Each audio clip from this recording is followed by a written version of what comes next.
topic, it's a very important topic. So bear with me. I do still get short of breath when I'm talking, and I just had a really thick sandwich that I probably shouldn't have ate, so I'm really more short of breath now. But I'm going to scroll through and show some pictures at the same time about the process that I went through, and it's just a couple of pictures.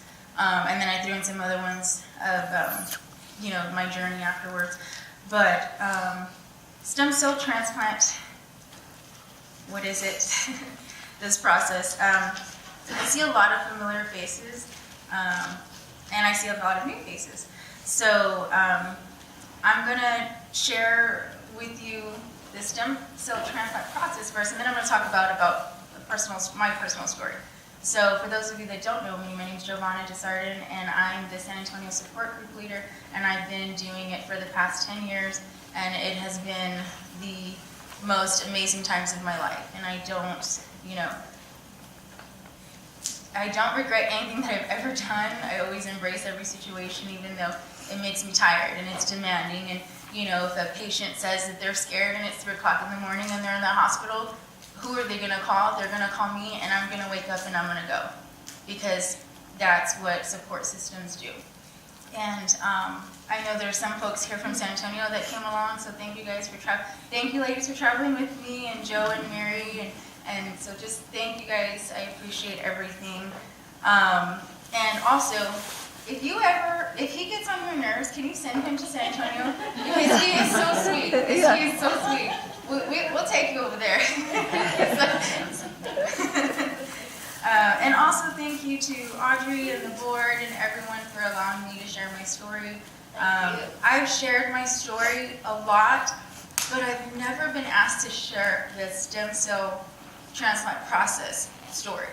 And so I'm a little nervous. I'm not going to lie. I had to, since I did it 10 years ago, it's changed a lot now, but I had to go back and refresh, some terms and some things like that. And I'm not a doctor. I will be sharing this from, my perspective, my opinions, my emotions, what I went through, and my knowledge that I've acquired through the process. But by no means am I advising you or anything like that, because it is a very difficult process. So in 2007, and I'm going to skip in places, because I've had scleroderma going on 21 years now.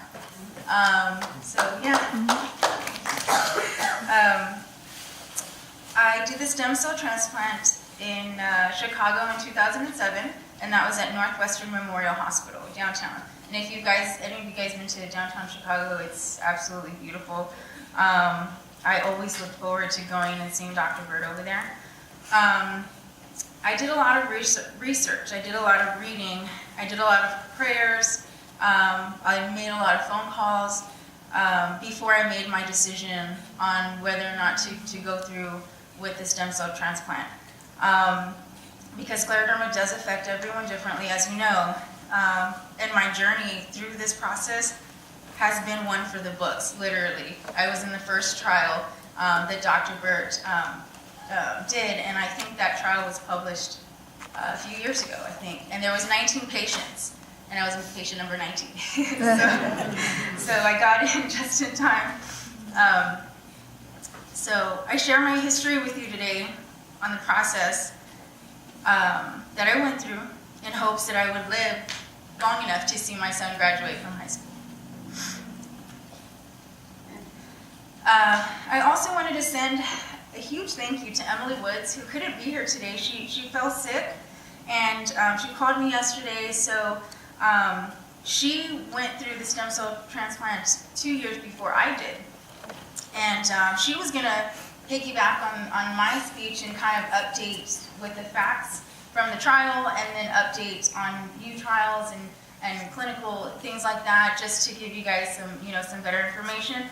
But I'm going to go ahead and speak for her. So we wish her the best and a better recovery. And with scleroderma, it's so unpredictable, and one day we can feel great, and the next day we can be down for 3 days after. You just never know. So we do hope to see her at the next event.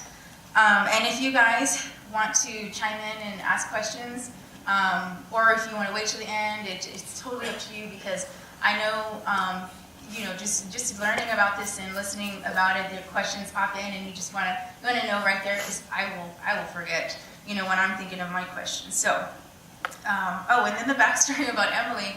Have all of you met Emily Woods before? If you do get to meet her, she's such a great person. Emily Woods, I remember my mom bringing home a Reader's Digest book, and she says, you have to read this story about this lady from Plano, and she has scleroderma, and she did this stem cell thing. I don't even know what that is. Just read her story, see if you can find out who she is. You need to meet her, you need to ask her questions. And I got the book, and I was like, okay, Mom. Okay, Mom. And so, but I held on to the book. I still have the book. I still do. I held on to the book, and I would go back to the story, and I would read it, and as my disease progressed, I was reading it, and I just thought to myself, you know what? If it helped her, maybe it'll help me. So I held on to the book, and I thought, I wonder if I'll meet her one day. I really do. I really would like to ask her questions, and, little did I know that she would be a lifelong friend of mine. I met her in 2007. I think she was doing her 2-year follow-up. And I remember running into her, and I was, you're the lady from the book. I have the book. And I was just like if I met a celebrity. And I was just so excited. And she's like, what? And I told her, I said, I've held on to this book because I read your story, and I prayed that one day I would meet you. And like I said, she has been, such an inspiration to me. And we've become really, really great friends. So that's the backstory about Emily Woods. So I'll always share that with everyone. So the stem cell transplant, what the heck is it? Is it a cure, and who gets to do it? So I had one doctor telling me to go for it, a rheumatologist who I love dearly. He's been my rheumatologist since the age of 14. He's like my uncle. It's really weird. He's like my uncle because he'll tell me one thing and I'm like, no, I don't want to do that. Let's try this. And we clash a little bit until we just kind of come to an agreement on an action or a plan, something like that. So he's been my rheumatologist forever. He's a pediatric rheumatologist who does have an adult program, who I was grandfathered into the adult program. So I told him he was stuck with me. So so he was, all for the transplant. He was like, he asked, where did you find this? And I said, how do you not know about this? So he did his research. He talked to Dr. Burt, and he made sure that I was aware of all the risks, and I was, and I really was. Now, meeting Dr. Burt, who is the head of this research, actually didn't have confidence that I would survive the process. Mm-hmm. So after the testing, after he saw me, the consultation, everything, and he says, I'm going to be honest with you, I don't even know if you can survive this because this is very brutal on your body. But if we can get insurance to approve it, it needs to be done now.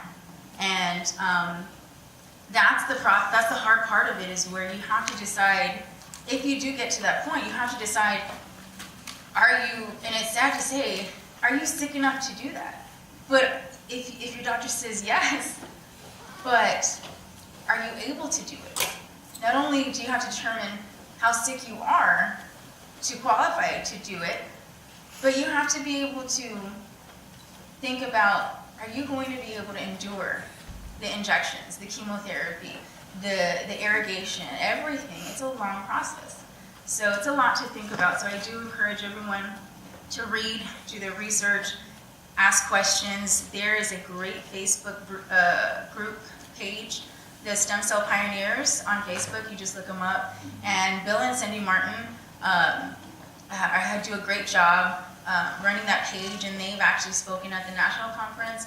I've had a chance to meet them, and they're amazing, and they've done so much legwork with the whole stem cell process. So if you are interested in that program, in the stem cell transplant, I encourage you to find the Facebook page, and you look at their info on the page, and she set up everything. Where do I begin? And who to call first? What insurances Dr. Bird is taking? Even letters of appeals, if your insurance comes back to say, no, we're not going to do it, she gives you an example of a letter that she wrote or someone has written that you can put together and you send to your insurance for an appeal, because it's not all the time that insurance are going to say yes on the first time, because it is a very, it's not a process that's approved for everyone. It's not an everyday thing, and it's a very expensive process. So,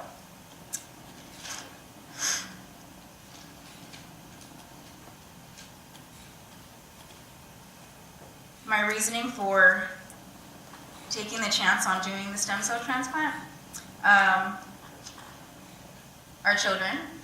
Our children are our biggest support system. Our children are our biggest motivation. My son was only 8 at the time, and I just kept asking myself, this can't be it for me. I need to see more with him. He is my only child, and I fought hard to get to this part. I was already 10 years in, so I still needed to do more. My family, my friends, at that time I was married, so, you know, my spouse, everyone that you can think of that's around you, those are your reasons for still fighting and still doing what you do. So those are my reasons. So some of you may be familiar with the letters HSCT, and they actually stand for, forgive me if I'm pronouncing it wrong because I still do, hematopoietic stem cell transplantation. So the HSCT. So it's a process in which the immune system gets a full reboot, and by doing so, the hope is that the cells will regenerate into healthy cells, find the damage the scleroderma has caused, and try to stop that damage or try to reverse it to give you a better quality of life. So for me, because I had so much lung involvement, the goal was get to the fibrotic tissue in the lungs, either stop it from progressing more and then just maintain what you're able to do, or try to reverse it a little bit just to, you know, make your symptoms a little bit better or prolong your life a few more years. You know, whatever the case was, that was the goal at that time for me. So it is not an overnight procedure, and it is not a cure. Those are the two things to understand. So HSCT uses chemo, or chemo with radiation, to wipe out the old immune system. HSCT is not associated with embryonic stem cells. It actually means that you're using your own stem cells. They are harvested from your own bloodstream that will in turn be reinfused, and as your immune system is coming back in, your stem cells are grafting, everything is kind of just flowing. Basically, you have a new birthday. You're, born again. And like I said, I had my transplant in 2007, and as of 2011, there have been so many improvements and research that has been done with HSCT that they now have developed a heart-friendly version of the transplant. So before that, before 2011, if you had heart involvement, Dr. Burt would deny you as a patient just because it was so risky. So the patient, he started, seeing more patients that were coming in with heart involvement. So they came up with protocols, heart-friendly versions, to where, okay, let's go in and maybe cut down some of the chemo or cut down the doses of it, but how do we still get the immune system down to 0?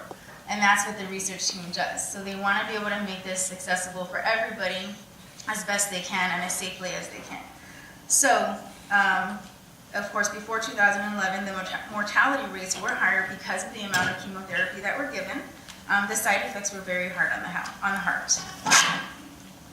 So, like I said, the new protocol is first to have the heart tested to see what version of the transplant you can tolerate. And this has really helped pave a way for patients, that come in with the heart involvement, like I said, to be able to tolerate the chemo that goes in. So the first step after you have met with Dr. Burt is testing. Yes, many tubes of blood, the PFTs, the MRIs, the stress tests, the CT scans, you name it, you're there doing all kinds of testing. After my day of testing, I was so overwhelmed, I couldn't even imagine being ready to endure this 8 to 12 week process. Mobilization. So mobilization means the stem cells are being forced to present themselves into your bloodstream. So twice a day, I had what they call Neupogen. I had Neupogen injections. I had to inject myself in the morning and in the evening. So the Neupogen was going through my bloodstream and kind of, how do I say it, kind of triggering the stem cells to make their way into the bloodstream, because the stem cells actually come from your bone marrow. So the Neupogen shots was, helping the stem cells to come to the bloodstream, so when it was time to harvest them, they would be easy to be extracted. And the Neupogen shots are done for 10 days before harvest. So harvesting, you're hooked up to a machine. Actually, I have a picture of that. Let me see. Bear with me, guys. Oh, that's Dr. Burt. That's the guy who saved my life and my chubby face. Let's see. This was the day of my. I'm totally skipping through. Sorry. Oh, okay. So this picture right here. You see this machine? It looks like a dialysis machine. That's the machine that's actually taking out your plasma, your blood, your stem cells. And so I don't know. You can't see if you can see that bandage, but the tubes are inserted in your neck. The best way to extract, the blood. But in this machine, it's extracting your blood, it's separating everything really quick, your blood returns back to your body. So you need about 2 to 3 million stem cells to be able to call it a day. If after 6 hours you weren't able to give that amount of stem cells, you had to go back the next day. And it feels, in that moment when I'm in that chair, it feels like the life is being drained out of you, and then it's returning back. It's such a weird feeling. Very uncomfortable, but I did it in one shot. I did it in one day. I think the hardest part was getting that whole IV thing set up to my neck, and it looked pretty horrible, but it was done. Again, sometimes patients have to undergo 2 days of harvesting, and then the cells are returned. The cells are pulled out of your blood, they're taken off to a lab, and they're frozen and they're stored until they're ready to be reinfused back into your body. So chemotherapy. So then you'll then enter the hospital and undergo chemotherapy for about 6 days. And the chemotherapy is done to completely shut down your immune system. So every 4 hours during those days of chemotherapy, they're coming in and they're drawing blood, because they're calculating to see how much lower is your immune system getting lower, because you're pretty much, you have to have no immune system in order to reinfuse the stem cells. And that's not having an immune system, that's very dangerous. So the protocols for safety are just so detailed, but you have to, follow all the protocols. You couldn't have visitors, you couldn't have, everyone had to, sanitize before they walked into your room. It was very, very dangerous, because one little germ could wreak havoc throughout your body because you have no immune system to fight it. So then comes day 0. Day 0 is your new birthday. That's when you receive the stem cells back. This was my day 0. It looked horrible. So this was my day 0. And the stem cells arrived in this cool looking cylinder tank. They wheeled it in, and it was literally like a little bag like that. And it was funny. I said, all that just for the little bag. And so they open the cylinder. It looked like a Back to the Future kind of thing, and all this smoke comes out. I think there's dry ice in there. I don't know. And then they lift up the thing, and it's like, those were my stem cells. So the stem cells are taken out. They're hooked up to, I think I had just got done. They're hooked up like this to your IV, and the infusion starts. And it's like a blood transfusion. And it took only 10 minutes. And I said, all of that, so that little bag can come into my body for 10 minutes? Come on, doc, what else? Where's the big shebang? He's like, no, that's it. I said, okay, all right. So I still didn't understand a lot, but I was learning every day. I just said, okay, let's just get this over with. And for some reason, on my day 0, everybody experiences different things, but I kept telling the doctor, I taste corn in my mouth. There's corn. Why does it taste like corn? And he says, you're the first person to ever say that. I said, I can feel it going through my bloodstream. I said, but I taste corn in the back of my throat. It was so weird. I don't know why. So that was day 0. Day 0 was important. the medical staff, they come in and they take pictures, they tell you happy stem cell birthday. They make it really special because it's a very important day for you. And then you wait. So the hard part is waiting. You wait and you wait and you wait. And you can, after the stem cells were infused, you think, okay, it could only go up from here. It could only get better from here. Let's start feeling better. Let me get this oxygen off of me. What's going to happen next? Everyone's different, though. So for me, I did have to stay in isolation for several weeks because it just took a little bit longer for my immune system to get back to the safe zone. I did experience something totally unrelated. I cracked my spine because I sneezed too hard, and that set back a lot of stuff. I mean, you have complications during the process, it sets back every single step. I think when Emily was doing it, she fell and broke her jaw, and that set her back a while. I think she was there for 5 months, I think. I'm not sure. I know her time there was a little bit longer. But, so you can't proceed with the next steps if you've got something, getting in the way. And for me, my body was just so fragile. I just sneezed, and that spinal crack was worse than giving birth. And to get me to lay flat to do an X-ray or MRI, I was screaming. I was just screaming, and they didn't know what to do. They had to sedate me to get me to do an X-ray. The next few weeks after, again, I'm still in the hospital, I endured extreme fatigue. And when I say fatigue, my son was always trying to call me to talk to me, and I'm literally whispering on the phone with him because I was too tired to speak. I didn't even want to change positions in my bed because it took some energy, and I was not having it. I was just a zombie in bed, and I would cry because I couldn't talk to him for maybe less, not even a minute. And he would want to talk and tell me about his day, and Mom, when can I see you? And, how are you doing? How are you feeling? He always called me Superwoman, so he says, is Superwoman okay? And, it's like, yeah, babe, I'm good. And talking would just drain me out. You go through this whole process where you're thinking, like, was this the right choice? Am I doing the right thing? Because you feel so horrible. Again, your immune system's trying to come back up, and everything that you can feel, you feel it. Joint pain, nausea, weight loss, and they're infusing a lot of medications through you, the rejection stuff, so that way the stem cells can do what they need to do and not do anything else.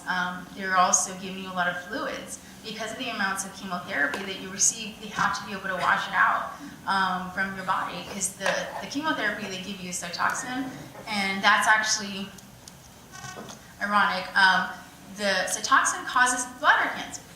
So it's a chemotherapy used to trigger the immune system to deplete, but it also at the same time causes bladder cancer. It's insane. So the irrigation process for the fluids was very important. And so with that comes, the fluid retention, all those, things that happen. So those symptoms stuck around for a while, and what seemed like a lifetime of staring out of the hospital window at Lake Michigan, it just seemed like I was never going to leave there. It seemed like it took forever. So after a few weeks, I was starting to feel better. It was like I could feel my immune system come alive again, and I loved it. And like I said, I did spend, for me, a total of 3 months there. I got here on September 23rd. That's my book. So that was my day 0. You do lose your hair. You do lose, I lost some of my eyebrows. I lost all my eyelashes. The normal stuff, when that much chemo is going through you. So that was me bald. And this picture on the right was me a year and a half after, and this was the day that I got to be released from the hospital. It was Thanksgiving week. We stayed at a studio apartment around the corner from Northwestern, and I got to be released Thanksgiving week because my parents were bringing my son to visit. And I told Dr. Burt, I cannot be in this hospital when my son sees me. Because he already has to, he's going to be shocked when he sees me of how much weight I've lost, that I have no hair. I don't look like his superwoman. So I don't want him to see me in this environment. So Dr. Burt said, okay, we're going to, discharge you. You need to come back after Thanksgiving. And I said, okay. And so this week when my son got there, I felt so whole again. I felt so complete. And it was, the best week. And he was so excited to see me. Let me tell you, the hardest thing about this transplant process was having to say goodbye to him. I mean, you love your children. Your children are your world. But this kid, he's such a character. I always say he grew up a little bit too quickly, but I feel like he was not a normal kid. He wasn't exposed to the normal things that children are exposed to or should experience. He saw mom sick all the time. He saw mom have surgeries. I was diagnosed before I had him. So, he just always knew mom was sick and I needed to help her. So the kid that, read Harry Potter books and Chronicles of Narnia and all that, also knew what medications I needed when I needed them. So he would go, at 9 years old, go to my medicine box, and he would say, Mom, which one did you need? Okay, got it, bringing it to you. He was such a smart kid. And so that's why I was a superwoman with them, which was not good at all. No deli meats, no nuts, and no restaurants. So everything had to be fresh and home cooked. And as a Hispanic in San Antonio, do you know how hard it is to stay away from breakfast tacos? There is a Jalisco in every corner in San Antonio, and that's hard. That's really hard to do. So I had to do a checkup at 6 months post-transplant, and then every year for the next 5 years. So I really did look forward to taking those trips and seeing, how I knew how much better I felt, but I actually, to see it on paper and to see Dr. Burt tell me, this has improved from the year before, it was just such a good feeling because every single year that I was there, it made it that much more worth it. So that's my stem cell journey. So a little bit about my personal story. So like I said, I was diagnosed in 1997, and I was also the age of 14, and I don't know why I didn't, I've known Amber forever, I've known Jacob forever, but the fact that we were all diagnosed at 14, I didn't put two and two together. But I had, I presented the symptoms of systemic scleroderma. So I went from being a normal kid, playing sports. I played volleyball, I played softball, I played basketball. I was a pitcher. And having so much fun. As a freshman on the softball team, I had just made the softball team, and I had just made the softball varsity team as a pitcher. That is hard to do as a freshman. So I was pretty excited. And then to being told that I wouldn't live past the age of 19. So, when they give you that 5-year diagnosis, and that was then, 21 years ago, I don't know if they still use the 5-year thing now. I don't know. But, when they give you that 5-year, timeline, it's just like, what? You're telling me I'm not going to live past the age of 19. So in my mind, I'm like, okay, Jovana's going to go and do whatever it is that she wants to do. She's going to have some fun because I'm going to die. That's what I said. I drove my parents crazy. I drove them crazy, my poor mom. So some of my first symptoms were the joint pain and the skin changes. And so my mom kept taking me to the doctor because my pain and stiffness became so severe. My doctor told her that my pain was due to growing pains. I played sports, so there's sports injuries, there was always a reason for what I was going through. My skin changes. I was always a darker complected child, but when the symptoms first started happening, you get the dark patches and the tightness, and my mom she would compare pictures, and she says, this isn't normal. So again, saw the doctor says, get her out of the sun. She's in the sun too much, so her skin is drying out and she's getting tan. Okay, so we were turned away every single time with every symptom that we presented. So one day, while I was conditioning for softball practice, in the morning we ran 2 miles in the morning, 2 miles in the afternoon. I was in shape. I was having trouble breathing after only running 2 blocks. And I kept thinking, okay, did I not sleep enough the night before? You know, what's going on? Maybe I'm just really tired. I pushed through it. I had to push through it. But that day, it just hit me like a ton of bricks. My coach was yelling at me. She called me lazy. She's a very crazy woman. She called me lazy, and she kept telling me, you are my best pitcher. I need you to get with it. And I had to push through. If I wanted to pitch that game, I had to push through it. There was no exceptions. So I felt like I had a lot on me, a lot on my plate. I had a lot to live up to, you know, as a freshman, you know, playing with all these seniors. I will never forget the day that I received my diagnosis, though. My mom sat in a chair crying, and I sat and stared at the floor, and I felt so numb. And as many as you can relate, it felt like a bad dream. It really did. And at 14 years old, I had no clue what was going on. And all I heard was scleroderma, lung progression, and no cure. And that day was the beginning of the rest of my life.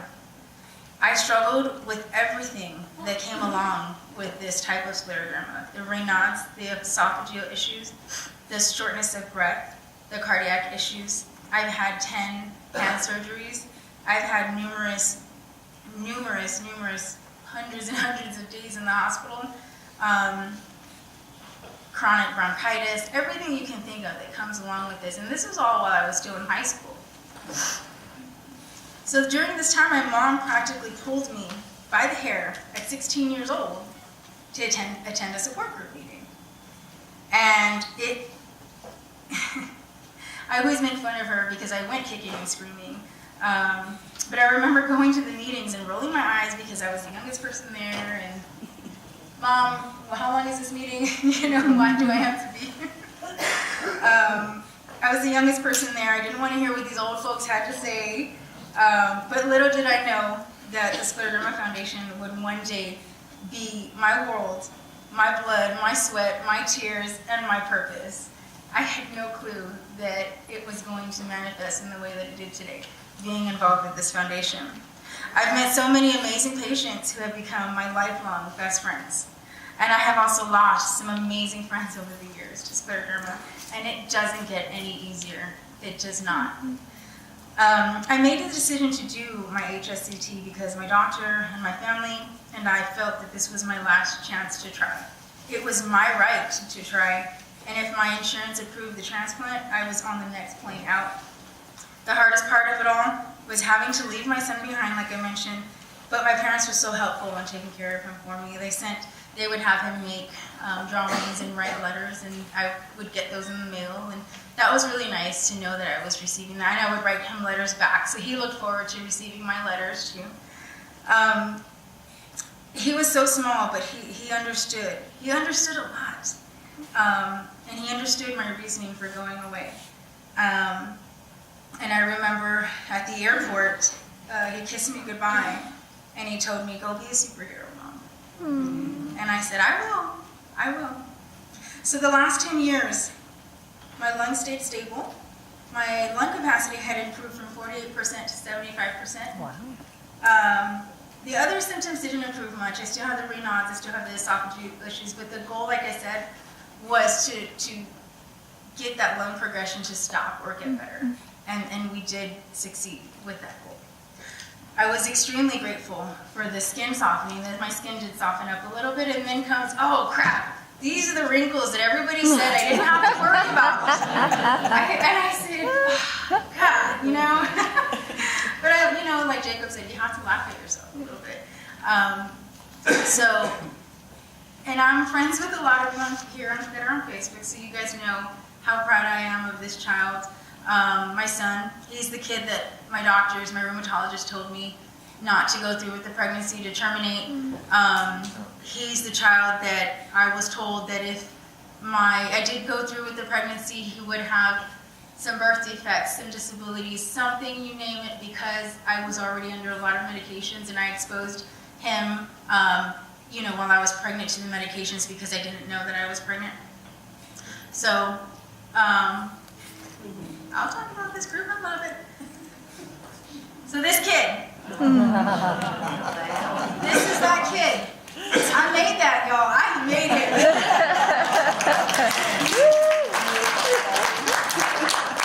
So, guess what? How old is he now? He's 18. Last year, I was able to watch him, the senior class president, the football all-star, cross that stage, and he graduated with honors.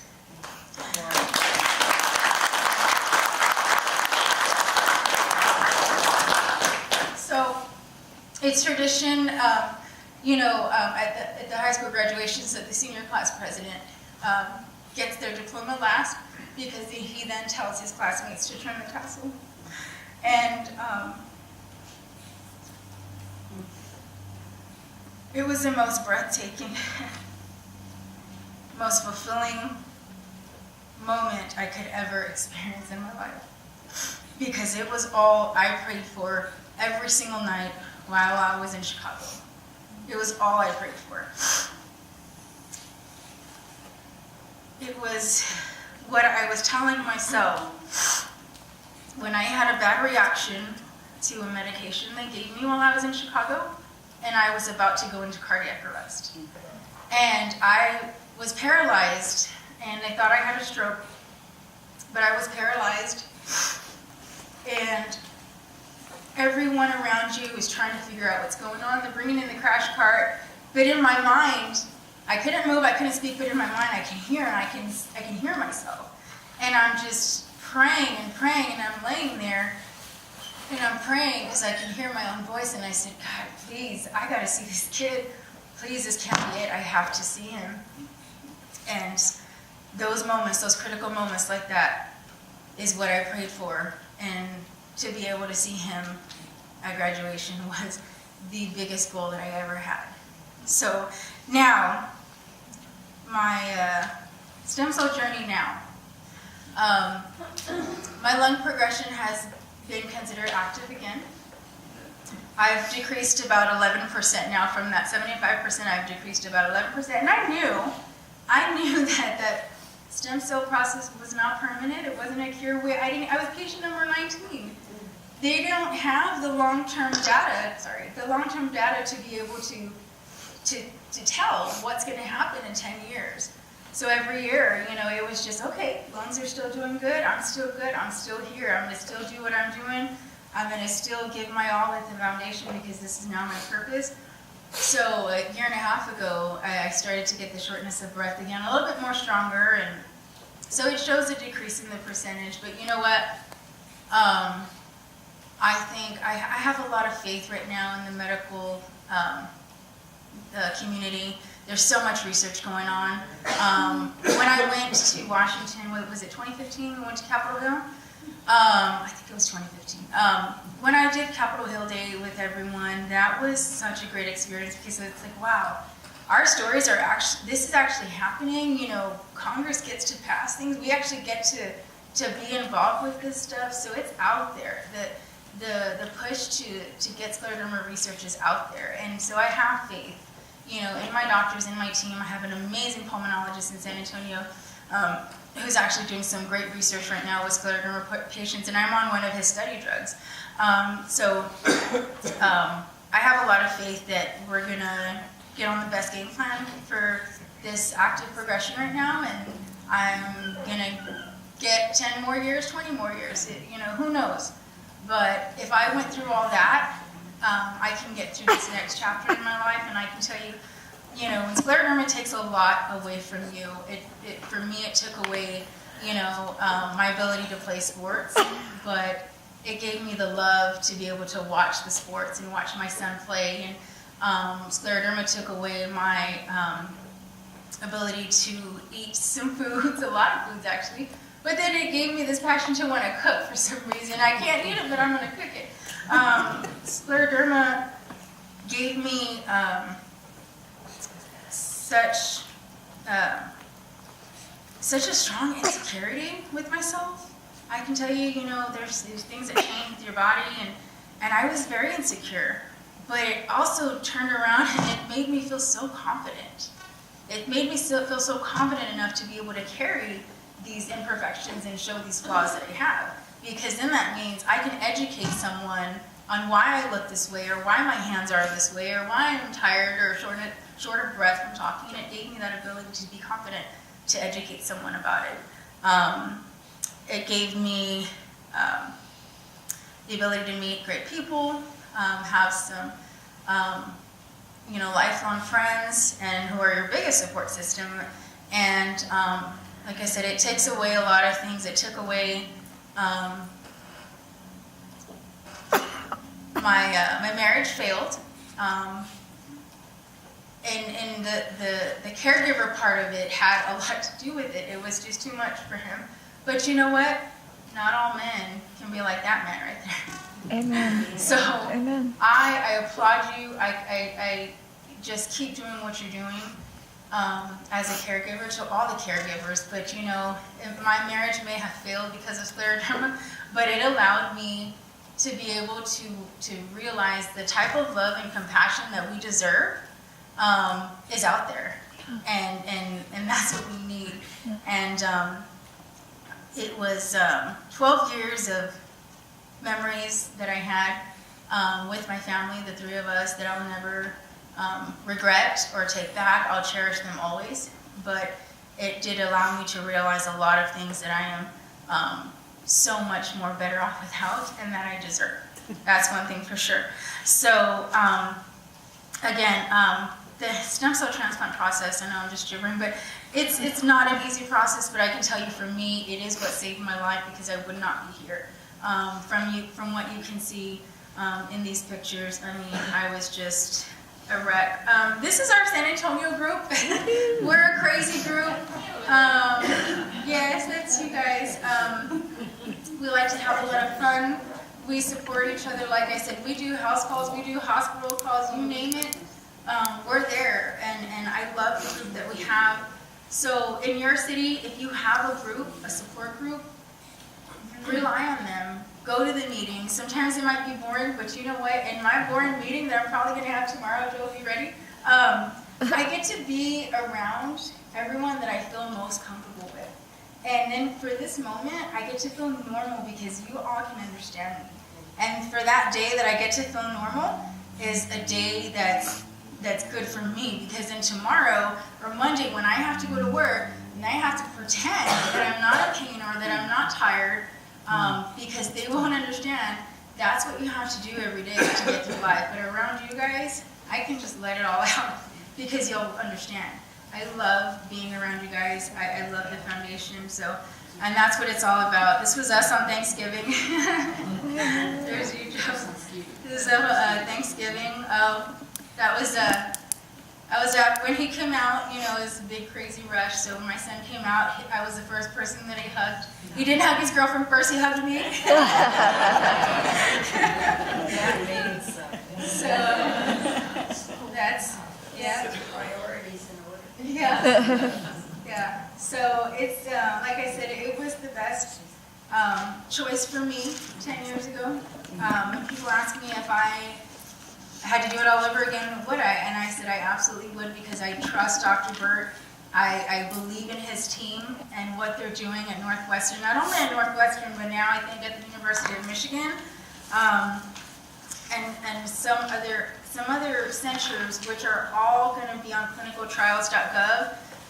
Like I said, when you're at that point and you feel like that might be something that's going to work for you, do your research, take a look at the locations, talk with your doctors, look on the websites to even see if they will take your insurance, because you don't want to go to the whole consultation process and testing and all that if they don't even take your insurance, because it's a $250,000 process. So I'm going to share with you what Emily sent me to share on her behalf. And she just wanted to mention about right now at Northwestern, they're in phase 3 of the trial. And I have contact info for Kathleen at Dr. Burt's office. If you guys want to take a screenshot of this afterwards, you're more than welcome to. So for the stem cell transplant process. So before it was in the experimental phases, and now it's like in different phases because it's such a complicated process. The FDA is requiring years of data for this. So right now they're in phase 3, and I have that contact info. The STAT trial, which is also the HSCT, is in a phase 2 trial, and that is at the Fred Hutchinson Cancer Research Center in Washington State. Same process, and I have the contact info for them. There is a trial, the allogenic trial, which is not your own cells, but they're using donor cells, and that is at also the Fred Hutchinson University of Washington, and that's either going to be a sibling or an unrelated donor match for those stem cells. And I have information on the completed trials, the trial that I was in, and I think that's about it. If you guys have any questions, I'll be more than happy to answer them. I will answer them based on my knowledge or my experience. But again, thank you so much for the chapter for allowing me to share this part of my story. Thank you.